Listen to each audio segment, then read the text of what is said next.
a igreja e Deus, né? A igreja com a representativa de Deus, né? O pai ali é apenas uma representação de Deus, né? E ele cita ali 2 filhos. O filho mais moço, inexperiente, ele pede toda a sua herança, enquanto o pai ainda vivia, enquanto o pai estava vivo, e pediu aquela herança para ir embora e começar a sua vida sozinho, enquanto o filho mais velho ficou ali na casa juntamente com seu pai. E a Bíblia diz que esta casa foi dividida. Ficou ali uma falta muito grande dentro da casa, pelo fato daquele filho ter feito ter tomado essa atitude e ter ido embora. Ficou um grande vazio naquela casa. E a Bíblia diz que aquele jovem desperdiçou toda a riqueza, todo o dinheiro que o pai dele tinha entregado a ele como herança já para ele começar a vida dele em outro lugar. Ele desperdiçou tudo. E logo depois de um longo tempo que o dinheiro já tinha acabado, o filho se deparou com uma situação precária, né? O ponto de estar ali cuidando de porcos e desejoso de comer até mesmo os alimentos dos porcos, porque estava havendo uma grande seca naquela região. E foi aí onde o filho se lembrou do pai, né? Onde o filho se lembrou do pai, né? E ali o filho voltou, e ali o pai o abraçou, perdoou. Aleluia, Deus. Para o pai é como se aquele filho nunca tivesse feito nada de errado. Por quê? Porque quem perdoa, esquece, irmão. Quem perdoa, esquece. Mas para quem não perdoa verdadeiramente, você pode observar quando uma pessoa não perdoa verdadeiramente, ela faz questão de estar sempre falando o assunto ali que lhe machuca, né? Foi o caso do outro filho, né? O outro filho, o pai perdoou e o outro filho ficou ali falando, né? Falando da questão do filho que tinha pedido dinheiro, tinha gastado tudo que o pai tinha dado a ele, e ali o pai ainda tinha matado um boi, o melhor boi, para fazer uma festa para o filho, né? Então veja que o filho mais velho não conseguiu perdoar. É o que acontece hoje, irmão. Muitos filhos pródigos voltam para casa, e às vezes muitos filhos que ficam na casa ficam dizendo: olha, fulano de tal já está tendo a oportunidade, saiu da igreja, fez isso, fez aquilo. Está entendendo, irmão? Não consegue abraçar, não consegue entender que aquela pessoa teve que ir para aprender com a experiência própria dele. É desse jeito. Porque tem pessoas que aprendem com um aprendizado, com uma instrução, com uma doutrina, né? Tem pessoas que aprendem assim, mas tem outras que só conseguem aprender com a própria vida. Com a própria vida. O próprio Deus diz o que em sua palavra? Que quem não aprende na alegria, aprende na dor. Quem não aprende sorrindo, aprende chorando, irmão. É verdade, Deus. Aleluia. Então, uma casa dividida, ela sempre proporcionará situações, né? Situações difíceis, convivências difíceis, porque uma casa dividida, ela não subsiste. É o que hoje vemos dentro da maioria de muitas igrejas. Não estou falando mal de igreja aqui, não estou falando de coisas que a gente vê e que a gente percebe que é real, irmão. Muita igreja não está subsistindo. Por quê? Porque tem se dividido, tem perdido a essência da união, Paulo diz que a igreja do Senhor é semelhante a um corpo. É verdade, irmão. Um corpo, irmão. Um é o pé, outro é a mão, outro é o dedo, outro é a orelha, o outro é o olho. Mas todos fazem parte do corpo. Todos têm a importância de manter o corpo vivo, irmão. Por quê? Porque um corpo que falta um braço, que falta uma perna, dá para viver sem o braço? Dá, irmão. Mas você vive a vida sentindo falta do braço. Dá para viver sem a perna? Dá, irmão. Dá para viver sem a perna. Mas você vai passar a vida inteira sentindo falta da perna.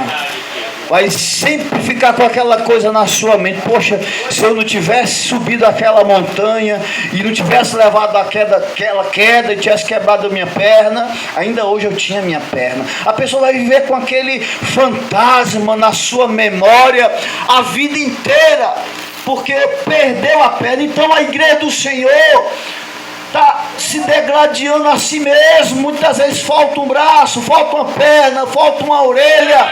Está entendendo? E a gente fala porque a gente sente a falta, irmão, da união da igreja. A gente fala, não é por querer criticar, não. É porque a gente sente falta da união da igreja. Quando a igreja não tinha mentalidade de empresa, mas quando a igreja tinha mentalidade de igreja, de Cristo. Quando os irmãos se juntavam, se abraçavam, se cumprimentavam, se uniam, se alegravam uns com os outros. Porque eu sou de uma época, irmão, que a igreja se juntava para se alegrar junto. Um ia para visitar a igreja do outro, e lá a gente se alegrava com o nosso amado irmão. O irmão vinha visitar a gente e se alegrava com a gente, e a gente via a manifestação do Espírito de uma forma diferente. E hoje, irmão, você pode perceber que acontece haver muita frieza em muitos lugares. Por quê? Porque aonde o Espírito Santo não atua, a frieza predomina. E o fervor e o calor do Espírito Santo só aparece, só se manifesta aonde está a união, irmão. Onde existe união, onde a igreja se une. Você pode perceber que quando o filho pródigo voltou, aquela família ficou completa novamente. Embora que o filho mais velho tivesse ficado ali ainda soltando alguma crítica pelo erro do filho mais novo, mas o pai chegou para ele e disse o seguinte: olha, meu filho, será que não seria de bom grado eu me alegrar com o seu irmão que estava morto e agora está vivo de novo, meu filho, que estava perdido e foi encontrado novamente? Será que não era importante eu me alegrar com um fato desse, um acontecimento desse, meu filho? Então o irmão mais velho se aluiu, irmão. O pai não sabia que tinha um filho afastado fora e um filho afastado dentro da casa, porque de fato aquela família estava tão dilacerada de uma forma que o pai percebeu que tinha um filho afastado fora e um filho afastado dentro da casa, irmãos. Porque o que acontece é isso, porque quando falta o amor, o homem também se afasta de Deus, mesmo que ele esteja dentro da casa.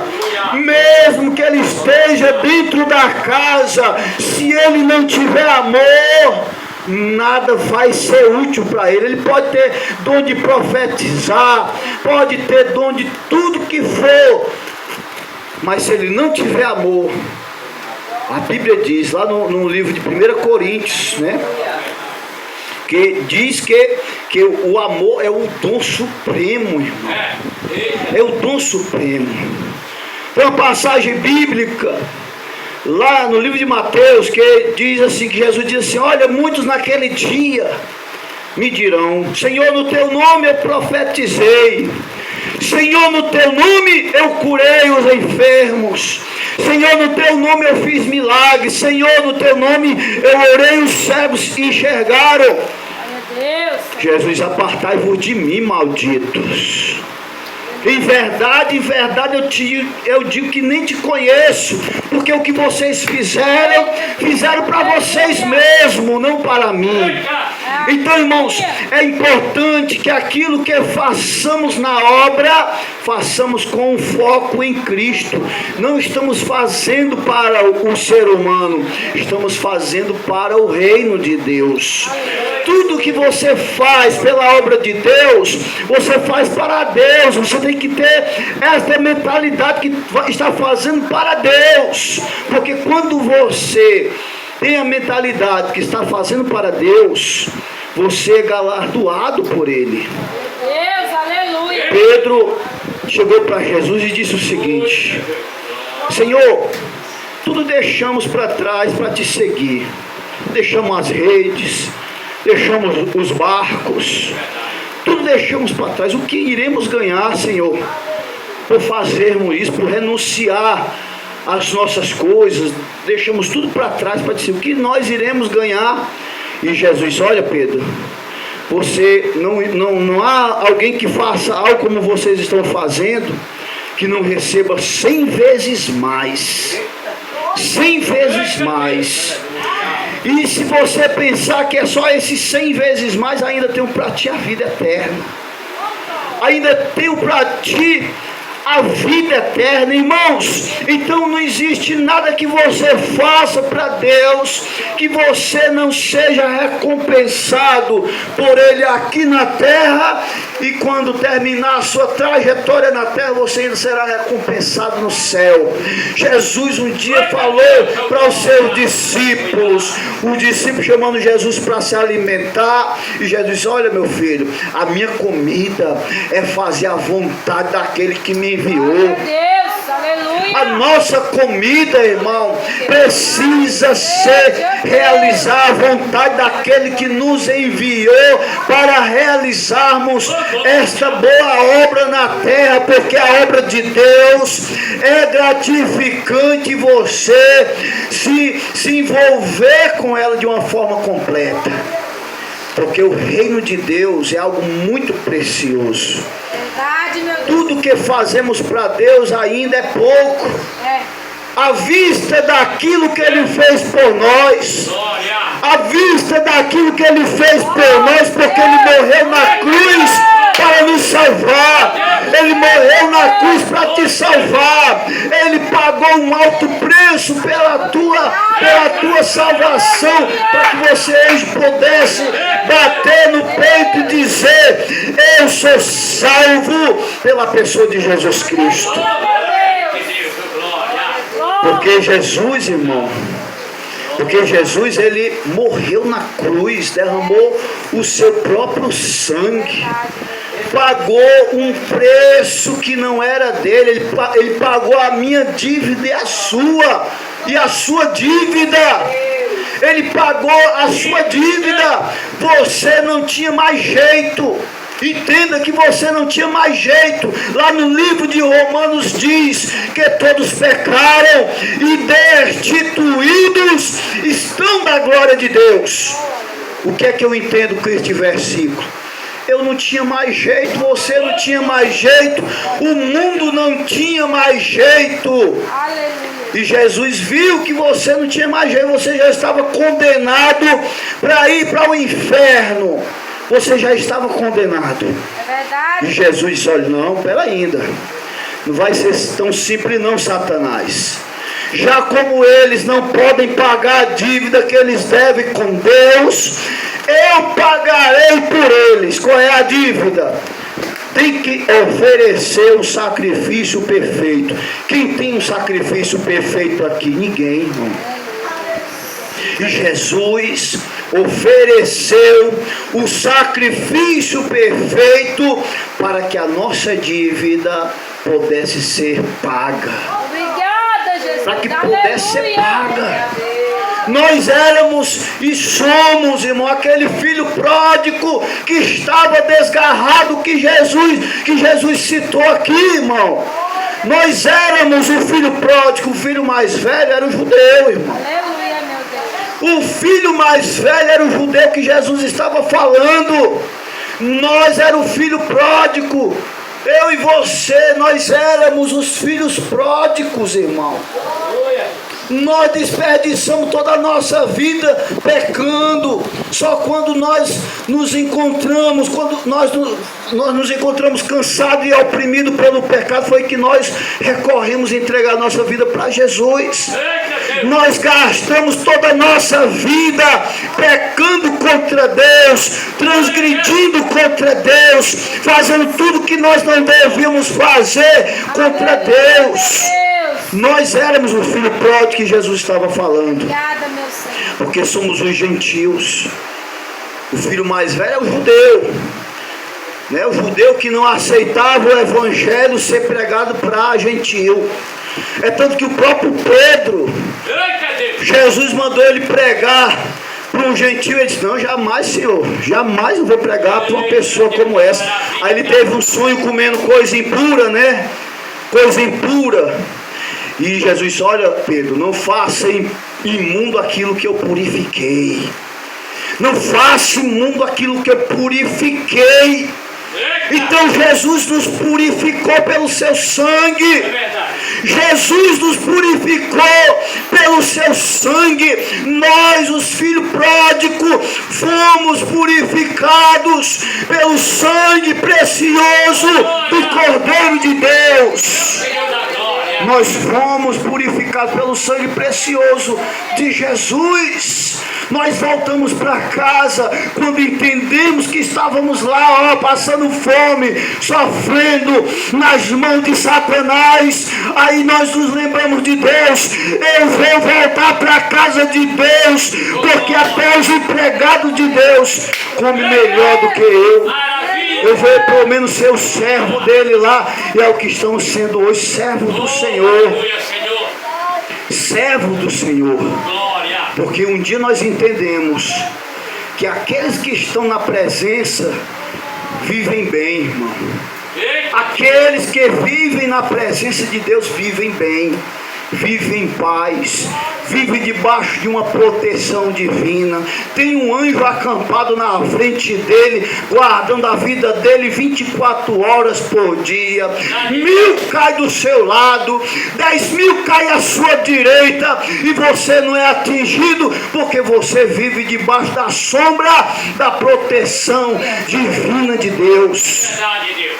Porque Jesus pagou o preço que você jamais em sua vida inteira seria capaz de pagar. Nós somos os filhos pródigos, que recebemos um anel no dedo, recebemos veste nova. Deus nos dá hoje o melhor. E muita gente que está lá fora diz: ah, fulano de tal fez isso, fez aquilo, e agora é salvo. Por que falam isso, irmão? Porque eles não compreendem a misericórdia de Deus. Porque a Bíblia diz que Deus veio salvar aquele que se havia perdido. Jesus veio salvar aquele que se havia perdido, irmãos. Jesus veio salvar o que se havia perdido. Porque ele falou para Zaqueu. Quando Zaqueu se arrependeu, Jesus falou: olha, eu vim para salvar aquele que se havia perdido. É verdade, Senhor. Glória.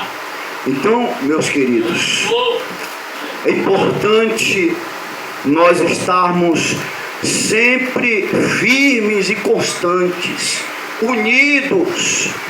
Não importa a placa que está lá fora não, irmão. A placa aí pode ser uma, a igreja lá que eu cuido pode ser outro nome. Isso não quer dizer nada, placa não quer dizer nada. O que importa é o que está dentro. Porque o que vai se salvar não é placa não, irmão. O que vai se salvar é o povo que está dentro da casa. Você só vai se salvar se você cumprir os requisitos que a Bíblia requer que você cumpra. Então placa não quer dizer nada, placa é só uma identificação para as pessoas encontrar o lugar. Eu vejo dessa forma, que placa, o nome da igreja é só uma identificação para as pessoas encontrarem o endereço. Só uma identificação. O que vale, meu irmão, é o que está dentro da casa. O que é precioso é o que está dentro da casa, é a excelência do poder de Deus que está depositado nas nossas vidas. Vasos de barro, nós somos os vasos de barro. E a excelência do poder está depositada em nossa vida. E essa excelência está se manifestando aqui, nesta tarde, Aleluia, com essa Deus. palavra, com essa ministração. A excelência do poder está se manifestando em nosso meio. Estamos compreendendo o sentido do Evangelho, estamos entendendo os significados das palavras de Deus para a nossa vida, e a cada dia nós temos aprendido mais e mais de Deus, e isso é o que importa, é você aprender mais e mais de Deus a cada dia, irmão, porque a cada dia, mais e mais que você aprende, você cresce na graça e cresce no conhecimento da sua palavra. Amém, queridos? Amém. E que esta palavra possa ser um alimento fortificante na tua vida espiritual. Aleluia. E que a graça de Deus possa te cobrir e te fortalecer a cada manhã, e que o anjo do Senhor continue acampado na sua frente, lhe guardando, lhe protegendo, lhe livrando de todos os males e de todos os perigos, para a sua glória. É assim que eu agradeço por tudo, no nome do Senhor Jesus. Amém.